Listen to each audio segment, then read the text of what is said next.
जी next chapter बच्चों हमारा आ गया chapter number 6 national income determination. How to determine national income. भाई नेशनल इनकम को डिटर्मिन करने के लिए सबसे पहले हम एग्रीगेट डिमांड पढ़ेंगे। भाई एग्रीगेट डिमांड कहते हैं total demand of goods and services demanded in an economy. पूरी इकोनॉमी में टोटल गुड्स एंड सर्विसेज की डिमांड को एग्रीगेट डिमांड कहते हैं। भाई कंज्यूमर की डिमांड, प्रोड्यूसर की डिमांड, गवर्नमेंट की डिमांड, फॉरेन ट्रेडर की डिमांड। बच्चों ये चारों एजेंट है ना हमारे, इन सब की डिमांड एग्रीगेट डिमांड कहलाएगी। तो आज हमने पढ़ा CIG एक्सप्लेनेशन। तुम तो GDP भी हो, तुम तो AD भी हो और तुम ही नेशनल इनकम हो, ठीक है जी। हाँ, और C को कौन नहीं जानता, C को कौन नहीं जानता, ये तो कंज्यूमर की कंजम्पशन है। और I फॉर भाई ये तो ग्रॉस इन्वेस्टमेंट होगी क्योंकि प्रोड्यूसर करेगा उन कैपिटल गुड्स में। अगला चैप्टर इसी के ऊपर आ रहा है। गवर्नमेंट खर्चे उनको नहीं जानता और एक्सपोर्ट और इंपोर्ट तो बच्चों का खेल है। हम क्या कह रहे हैं? एग्रीगेट डिमांड बच्चों, एग्रीगेट डिमांड डाउनवर्ड बनती है यार, अब मैं क्या बताऊं। और शिफ्ट इन एग्रीगेट डिमांड, अगर एग्रीगेट डिमांड ज्यादा हो जाए तो शिफ्ट, और अगर एग्रीगेट डिमांड कम हो तो शिफ्ट। अच्छा, ये जो शिफ्ट किस वजह से आएगा? प्राइस फैक्टर की वजह से आएगा, नॉन प्राइस। माशाल्लाह माशाल्लाह प्रो लेवल पे चल रहे हैं यार आप लोग तो। Aggregate demand done. Effective demand क्या होता है थोड़ी देर बाद बताऊंगा। एग्रीगेट सप्लाई कहते हैं टोटल सप्लाई किनकी? गुड्स एंड सर्विसेज की। अच्छा, डिमांड में डिमांड होता है, प्रोड्यूस में प्रोड्यूस होता है, सप्लाई में प्रोड्यूस होता है। टोटल गुड्स एंड सर्विसेज जो प्रोड्यूस की हमने पूरी इकोनॉमी में, वो जितनी भी प्रोडक्ट्स मार्केट में अवेलेबल हैं बेचने के लिए for sale, that is the supply. भाई सप्लाई दो तरह की होती है, क्लासिकल के यहाँ कुछ और होती है, केन्जियन के यहाँ कुछ और होती है। क्लासिकल कहते हैं भाई हमारे नजदीक शॉर्ट रन एग्रीगेट सप्लाई अलग होगी, लॉन्ग रन एग्रीगेट सप्लाई अलग होगी। हमने कहा शॉर्ट रन एग्रीगेट सप्लाई क्या कहता है? Chapter number 2। उसका चैप्टर नंबर 2 नहीं पढ़ा। हमने कहा हाँ अच्छा ये वो वाली है। हाँ वही वाली, और क्या ये मार्च से आई है? तो उसने कहा बिल्कुल ये चैप्टर नंबर 2 ही वाली है। हमने कहा यार वहां पे तो हमने ये भी पढ़ा था कि एग्रीगेट सप्लाई में शिफ्ट भी आता था। कहता यहाँ में भी तो आएगा। हाँ, तो हमने कहा वहां पे तो हमने ये पढ़ा था कि अगर सप्लाई ज्यादा हो जाए तो शिफ्ट राइट वर्ड, और अगर सप्लाई कम हो जाए तो शिफ्ट लेफ्ट वर्ड। उसने कहा यहाँ में भी ऐसा ही होगा। हमने कहा फिर कह सकते हैं ये वाला टॉपिक तो चैप्टर नंबर 2 सप्लाई जैसा ही है। उसने कहा सप्लाई जैसा नहीं है, वही है। जी क्लासिकल वालों ने कहा था, आपके बुजुर्गों ने कहा था। अब वो फोत हो गए हैं, ठीक है, अब आप उनकी जगह ले लें, ठीक है जी। नहीं अभी आप कह रहे हैं ना, तो कल वाला ये ना, अभी मेरी बात ही नहीं कराई। बस फिर मैं भी इंशाल्लाह ताला कबूल हो जाऊंगा जल्दी। बस अल्लाह जन्नत में ले जाए किसी तरीके से। अल्लाह सारे गुनाह मेरे माफ कर दे, आप लोगों की माफ कर दे। अल्लाह ताला अपनी रहमत से हमें जन्नत में ले जाए, ठीक है। और अल्लाह ताला हमारी सारी कमियों को, कोताहियों को, और जितने भी हमारे गुनाह हैं, सगीरा हैं कबीरा, अल्लाह सारे गुनाहों को हमें माफ कर, और अल्लाह हमें भरपूर नेकी करने वाला बना दे। और उस नेकी में सबसे हैवी वाली नेकी भाई 5 वक्त का नमाज़ी बना दे।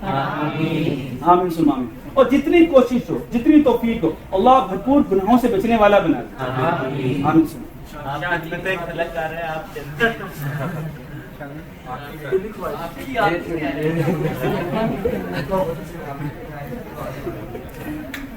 अच्छा जी यार ये मैं पढ़ा दूं। ओके भाई एक वर्कर के तौर पे बता देता हूँ, एक वर्कर के तौर पे बता देता हूँ। भाई टैक्स वाला किधर गया? टैक्स वाला किधर गया? भाई इनडायरेक्ट टैक्स ज्यादा, सप्लाई सब्सिडी ज्यादा, सप्लाई ज्यादा मीन शिफ्ट। यार माशाल्लाह, और क्या चाहिए आपको जिंदगी में यार? आपको और क्या चाहिए? भाई लास्ट वाला देख ले, लास्ट वाला क्या है? कहता है change in inflationary expectation.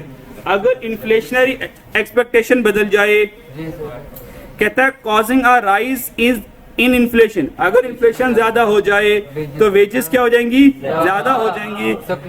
Causing shift supply curve to the left. Left में इनवर्ड होता है। अच्छा, अब यहाँ पर ना, यहाँ पर ये जो इंग्लिश लिखी हुई है ये इस सेंटेंस के पैरेलल नहीं है। एक्सपेक्टेशन का मतलब होता है फ्यूचर में अगर ऐसा हो, तो अगर फ्यूचर में इन्फ्लेशन ज्यादा हो जाए, इसको इस तरह समझना है, अगर फ्यूचर में इन्फ्लेशन ज्यादा हो गई तो फिर ये सब कुछ ऐसा ऐसा होगा। ऐसे ही। मतलब ये आज का डिसीजन नहीं है, जैसे हम कहते हैं अच्छा यार फ्यूचर में प्राइस इंक्रीज होनी, आज तो सस्ती है ना, आज ज्यादा खरीद लो, ये वो वाला सीन नहीं आ रहा। अगर फ्यूचर में प्राइस इन्फ्लेशन की एक्सपेक्टेशन है कि भाई फ्यूचर में चीजें ज्यादा होंगी, और जब फ्यूचर में चीजें ज्यादा हो जाएंगी तो सप्लाई फ्यूचर में कम हो जाएगी। ठीक है, अच्छा भाई क्लासिकल वालों ने शॉर्ट रन वाली बात समझ लगी। भाई क्लासिकल वाले कहते हैं भाई एग्रीगेट सप्लाई लॉन्ग रन की भी होती है। बच्चों क्या होती है? लॉन्ग रन की भी होती है। कहता है shape of long run aggregate supply is quite different from short run due to concept of full employment. कह सकता हूँ long run aggregate supply full employment के लिए आती है, वो फुल एम्प्लॉयमेंट को शो करने के लिए आती है कि I am the full employment, you can't go beyond me.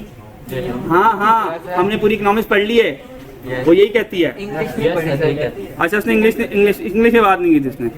भाई फुल एम्प्लॉयमेंट अब भाई हमने पढ़ लिया हुआ है ना भाई, अनएम्प्लॉयमेंट वाले टॉपिक पर चाहकर भी फुल एम्प्लॉयमेंट में करीबो करीब भी नहीं जा सकते। जी सर। ऐसे ही है? Yes sir. Okay, full employment क्या है? Full employment is situation where all available resource. यार क्या इंग्लिश पढ़ रहे हो भाई? फुल एम्प्लॉयमेंट वो होती है जहां हम पहुंच नहीं सकते, अगर हम पहुंच जाएं इसका मतलब है we have utilise our all economic resources.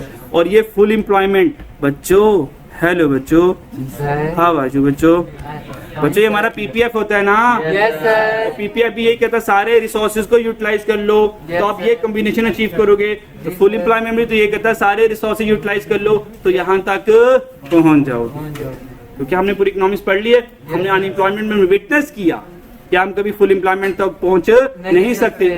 There is always certain level of unemployment always exists in the economy, that is the natural rate of unemployment, and natural rate of unemployment consists of two types of unemployment, frictional and structural।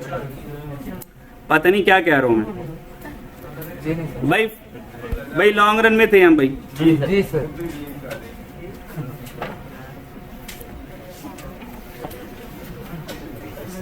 अच्छा जी, एक तो मैं आप लोगों को पहुंचा रहा हूँ, पहुंच ही नहीं रहे हैं, अब मेरा इसमें क्या कसूर है?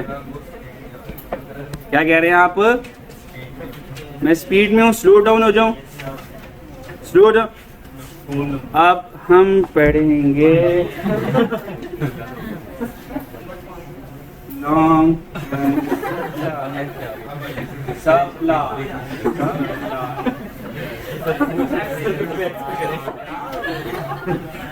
लॉन्ग क्लासिकल इकोनॉमिस्ट कहते हैं लॉन्ग रन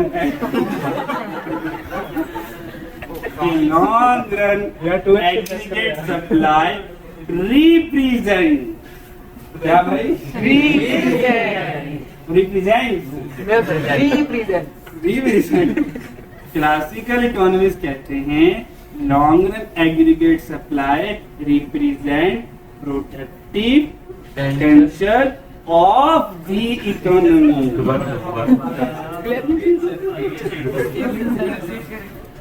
भाई are you happy? Still not.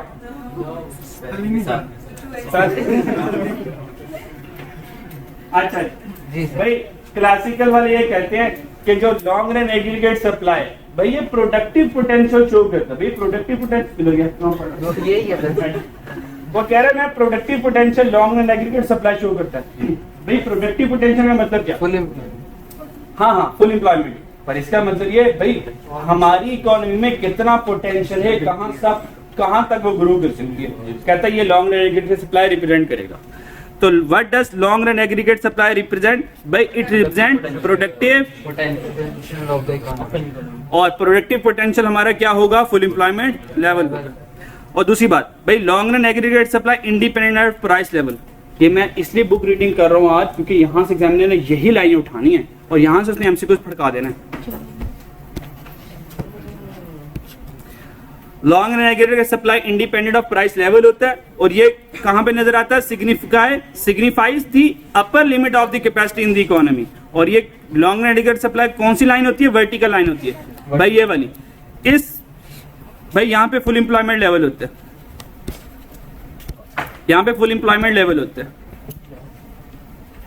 और इससे ऊपर ये जो वर्टिकल लाइन है लॉन्ग एग्रीगेट सप्लाई, ये किसको शो कर रहा है? Productive potential. तो कह सकता हूँ this is the productive output, जी सर। Productive potential. एक एक्चुअल आउटपुट होता है ना, क्या ख्याल होता है? जी सर। और एक पोटेंशियल आउटपुट होता है। तो ये full employment level potential output show कर रहा होगा। और ये वर्टिकल लाइन है, ठीक है जी। और ये कहाँ पर सिग्निफाइज करता है भाई? Upper limit. ये इससे ऊपर ये वाला सारा एरिया अपर लिमिट कहलाता है इकोनॉमी, क्योंकि इससे नीचे तो शॉर्ट एंड एग्रीगेट सप्लाई का राज होता है ना। क्लियर? अच्छा, अगर ये long run aggregate supply rightward move कर जाए, कह सकता हूँ पहले हमारे पास पोटेंशियल आउटपुट ये था, अब पोटेंशियल आउटपुट ज्यादा हो गया। जी सर। इसका मतलब कुछ नए रिसोर्सेज हमारे पास आए होंगे। Yes, sir. और ये कंसेप्ट क्या? ये कंसेप्ट ये वाला है, अगर आपको याद हो तो। पीपीएल। वेल डन बच्चों, ये तो शिफ्ट इन पीपीआई वाला कंसेप्ट है। Increase in quantity quality of labour, factor protection का ज्यादा होना, टेक्नोलॉजी का इंप्रूव होना और नेचुरल रिसोर्सेज का डिस्कवर हो जाना। Yes. Done. Yes. Keynesian aggregate supply, Keynesian aggregate supply भाई क्लासिकल वालों की पढ़ ली, शॉर्ट रन भी पढ़ ली, लॉन्ग रन भी पढ़ ली। केन्जियन एग्रीगेट सप्लाई में कहता है भाई एग्रीगेट सप्लाई क्या होगी? शुरू में हॉरिजॉन्टल होगी। क्या होगी? शुरू में हॉरिजॉन्टल होगी, फिर इंक्रीज करके ये वर्टिकल हो जाएगी। देन हमने कहा वाई हॉरिजॉन्टल? कहता भाई शुरू में ना आपकी इकोनॉमी रिसेशन में होगी। शुरू में आपकी इकोनॉमी कहाँ होगी? यहाँ पे रिसेशन में होगी। तो सिर्फ आउटपुट इंक्रीज करते रहो, प्राइसेस ना बढ़ाओ, क्योंकि लोग गरीब हैं। और अगर आपकी इकोनॉमी इस वक्त यहाँ पर है तो देखो यहाँ से यहाँ तक इतनी ज्यादा अनएम्प्लॉयमेंट है आपकी इकोनॉमी में, लोगों के पास तो परचेजिंग पावर ही नहीं है। तो आप प्राइसेस ना बढ़ाएं, आउटपुट इंक्रीज करते रहें। हाँ, जब आउटपुट इंक्रीज करेंगे इंप्लॉयमेंट ज्यादा होगी, लोगों के पास इनकम आएगी, फिर आस्ते आस्ते थोड़ी थोड़ी प्राइसेस इंक्रीज करते रहना। और जब फुल यूटिलाइजेशन आ जाए तो फिर वहां पे एग्रीगेट सप्लाई क्या हो जाएगी? वर्टिकल हो जाएगी। तो ये केन्जियन की डायग्राम है एग्रीगेट सप्लाई की। तो केन्जियन के यहाँ कोई शॉर्ट रन नहीं, कोई लॉन्ग रन एग्रीगेट सप्लाई नहीं होती। नेशनल इनकम इक्विलिब्रियम, और इतना आसान यार, जहां पे शॉर्ट एंड एग्रीगेट सप्लाई और एग्रीगेट डिमांड इक्वल हो वो हमारा मैक्रो इकोनॉमिक इक्विलिब्रियम होता है। और इसी को, इस इक्विलिब्रियम को ही इफेक्टिव डिमांड कहते हैं। जी सर। क्या कहते हैं? इफेक्टिव डिमांड कहते हैं। अब पढ़ते हुए नन्ना मुन्ना सा टॉपिक जो हमने स्किप किया था, उसकी जियारत करते हैं। किधर गया यार? दूसरे पेज। ये इफेक्टिव डिमांड पढ़ लिया। ये कहां पर होता है? जहां पर short and aggregate supply aggregate demand के इक्वल। बाकी इंग्लिश आप माशाल्लाह आप लोगों को आती है, सुना आप लोगों ने 12 साल इंग्लिश पढ़ी है, सुनने में तो ये आया 14 साल इंग्लिश पढ़ ली, माशाल्लाह माशाल्लाह। Now you all become English man women.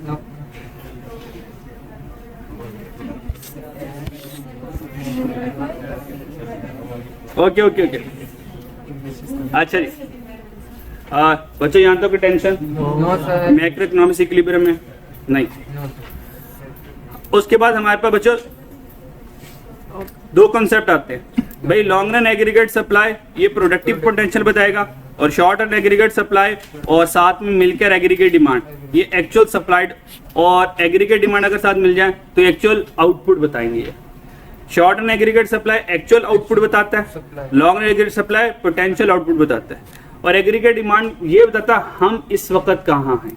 ये एग्रीगेट डिमांड हमारा एक्चुअल ये सप्लाइड है, हमने कितनी चीजें बनाई हैं ये हमारे एग्रीगेट डिमांड और शॉर्ट रन एग्रीगेट सप्लाई मिलकर बताएंगे। जैसे कि यहाँ पे उन्होंने बताया YE क्या है? Actual output. हमारी इकोनॉमी इस वक्त यहाँ है और हम कहाँ तक जा सकते हैं? National income at full employment level तक। आउटपुट गैप क्या होता है? डायग्राम से समझते हैं। दो तरह के आउटपुट गैप होते हैं। असल में आउटपुट गैप है क्या भाई? पोटेंशियल आउटपुट और एक्चुअल आउटपुट के जो दरमियान डिफरेंस है उस डिफरेंस को क्या कहते हैं? आउटपुट गैप कहते हैं। नेगेटिव आउटपुट गैप का मतलब एक्चुअल आउटपुट पोटेंशियल से कम है। पॉजिटिव आउटपुट गैप का मतलब एक्चुअल आउटपुट पोटेंशियल से ज्यादा है। यह फिलहाल किताबों में ज्यादा हमने पढ़ लिया, हकीकत में कभी ज्यादा नहीं हो सकता।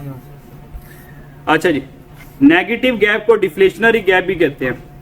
डायग्राम की तस्वीर से समझते हैं भाई। ये हमारा फुल एम्प्लॉयमेंट लेवल आ गया, अगर तो एग्रीगेट डिमांड फुल एम्प्लॉयमेंट से बिलो है, कह सकता हूं कि economy national income at full employment level पर प्राइसेस यहीं पर होनी चाहिए। तो हमारे मुल्क में तो प्राइसेस आइडियल इकोनॉमी से कम है, तो ये कौन सा गैप होगा? Deflationary gap. और चेक करें ये हमारा क्या है, एक्चुअल आउटपुट, ये है पोटेंशियल आउटपुट। तो भाई एक्चुअल आउटपुट लेस है पोटेंशियल आउटपुट से, तो ये नेगेटिव आउटपुट गैप हो गया। Got it? इन्फ्लेशनरी गैप को पॉजिटिव गैप भी कहते हैं, और ये कब होगा, जब एक्चुअल आउटपुट ग्रेटर होगा पोटेंशियल से। डायग्राम से देखते हैं भाई, ये फुल एम्प्लॉयमेंट लेवल आ गया, ये हमारे पास पोटेंशियल आउटपुट आ गया। मान लें एग्रीगेट डिमांड इससे ज्यादा होगी, मान लें एग्रीगेट डिमांड इससे ज्यादा होगी। अगर एग्रीगेट डिमांड इससे ज्यादा हो गई तो भाई ये हमारा एक्चुअल आउटपुट आ गया। टेम्पररी तौर पर हमने पोटेंशियल से आगे निकल गए, पर ये लॉन्ग रन में नहीं हो सकता, 1-2 महीनों के लिए, कुछ दिनों के लिए ऐसा हो सकता है। तो अगर एक्चुअल आउटपुट हमारा पोटेंशियल आउटपुट से ज्यादा हो गया तो ये पॉजिटिव आउटपुट गैप होगा, और ये हमारा क्या होगा, इन्फ्लेशनरी गैप। अच्छा यहाँ पे देखिए इन्फ्लेशनरी गैप क्या बना हुआ है। अगर हम फुल एम्प्लॉयमेंट से ऊपर जाएंगे, क्योंकि अब हमने सारा कुछ पढ़ लिया, अब हम कह सकते हैं भाई जरूरी नहीं है अगर ये वाला सीन भी हो जाए, बल्कि रहने दो, इधर ही बना देता हूं। ये डिफ्लेशनरी गैप देख रहे हो, जी सर। अगर इस डिफ्लेशनरी गैप के बाद एग्रीगेट डिमांड यहां पर आ जाए, क्या ये एग्रीगेट डिमांड राइटवर्ड गई है? यस। क्या राइटवर्ड जाने से ये E1 पर आ गया? Yes sir. अब ये जो प्राइस इंक्रीज हुई ना इतनी सी, सर ये आ गया ये डिफ्लेशनरी गैप कम हुआ, यानी कि इसी को कह दूंगा ये इन्फ्लेशनरी गैप आ गया। और अगर एग्रीगेट डिमांड और ज्यादा हो गई तो प्राइसेस यहां तक चलेंगे, ये और इन्फ्लेशनरी गैप आ गया, यानी कि एग्रीगेट डिमांड का इंक्रीज होते होते रहना, इन्फ्लेशनरी गैप का आ जाना। और अगर एग्रीगेट डिमांड डिक्रीज करेगा तो इन्फ्लेशनरी गैप का कम होना, डिफ्लेशनरी गैप का आ जाना होता है।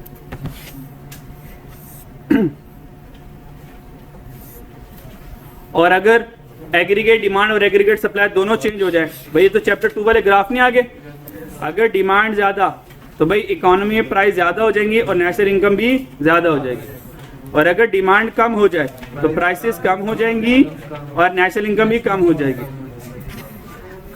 और अगर सप्लाई ज्यादा हो जाए तो प्राइसेस कम हो जाएंगी और नेशनल इनकम ज्यादा हो जाएगी। और बच्चों को साइमल्टेनियस चेंज आ जाए, चले एक मैं करवा देता हूँ, एक समझा देता हूँ, फिर चैप्टर डन। वो ये है कि for example increase in government expenditure, करवाया हुआ, और इंक्रीज इन, अच्छा फिर हमने डिक्रीज कर लेते हैं, डिक्रीज कर लेते हैं, यहाँ पे इंक्रीज का किया हुआ ना अपने क्लास में, हम डिक्रीज कर लेते हैं। Decrease in government expenditure, increase in indirect tax. तो बताएं इकोनॉमी की प्राइसेस के ऊपर क्या फर्क पड़ेगा और नेशनल इनकम पर क्या फर्क पड़ेगा? इन दोनों पर फर्क बताएं, प्राइस और आउटपुट पर। अगर गवर्नमेंट एक्सपेंडिचर कम हो जाए और इनडायरेक्ट टैक्स ज्यादा हो जाए क्या होगा? आउटपुट कम, प्राइस ज्यादा। Okay let's see, government expenditure कम होने से एग्रीगेट डिमांड क्या हो जाएगा, और इनडायरेक्ट टैक्स ज्यादा होने से एग्रीगेट सप्लाई, इसका मतलब एग्रीगेट डिमांड भी कम हो रही है, एग्रीगेट सप्लाई भी कम हो रही है। आउटपुट सेम रहेगा। चलें तस्वीर बना लेते हैं।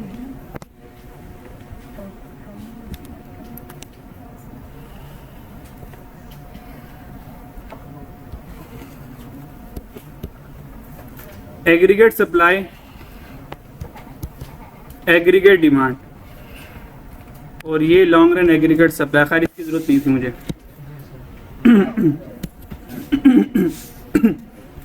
अच्छा जी, एग्रीगेट डिमांड कम करनी है, एग्रीगेट डिमांड कम हो गई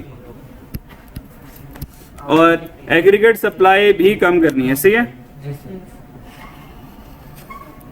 एग्रीगेट सप्लाई कम हो गई, इक्विलिब्रियम यहाँ पे बन गया, पहले यहाँ पे था।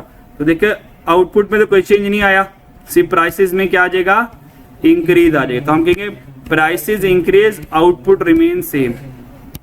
ये डिसीजन आ जाएगा अगर साइमल्टेनियसली चेंज आ जाए तो। हो सकता है बच्चों ये अगर एग्जाम में ये लेंगे सिर्फ और ये